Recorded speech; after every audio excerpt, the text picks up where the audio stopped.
Dans cette courte vidéo, nous allons voir la définition d'un risque en géologie.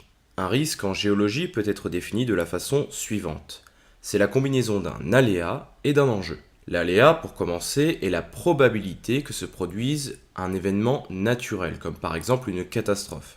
Exemple de catastrophe, un séisme. Le séisme est provoqué par la cassure d'une roche en profondeur. Si cette région subit fréquemment des séismes, on peut dire que l'aléa dans cette région est fort.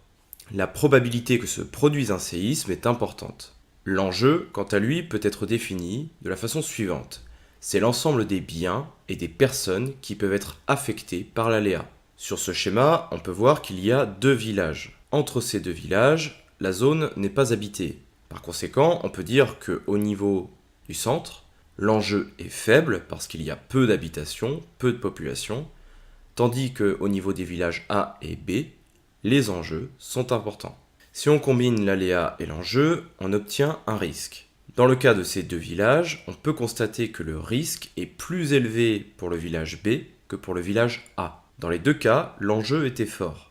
Il y avait des habitations et des populations dans les deux villages. Cependant, le site d'origine du séisme était plus proche du village B que du village A. L'aléa était donc plus important pour le village B que pour le village A. Donc, on peut dire que le risque est plus important pour le village B qu'il ne l'est pour le village A. De la même manière, on voit qu'il y a un volcan dans cette région.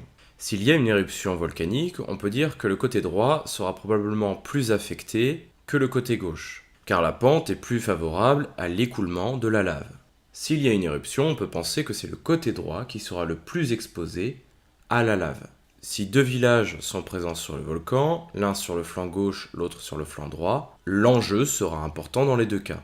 Si on combine les enjeux et les aléas, on peut dire que le risque est plus élevé pour le village D que pour les villages C. En effet, dans les deux cas, les enjeux sont importants, mais l'aléa est plus fort pour le village D que le village C. Pour conclure, on peut dire que le mot risque en géologie a une signification très précise. Dans le langage courant, on a tendance à utiliser le mot risque de manière non pertinente. On l'utilise plutôt dans le sens d'un aléa.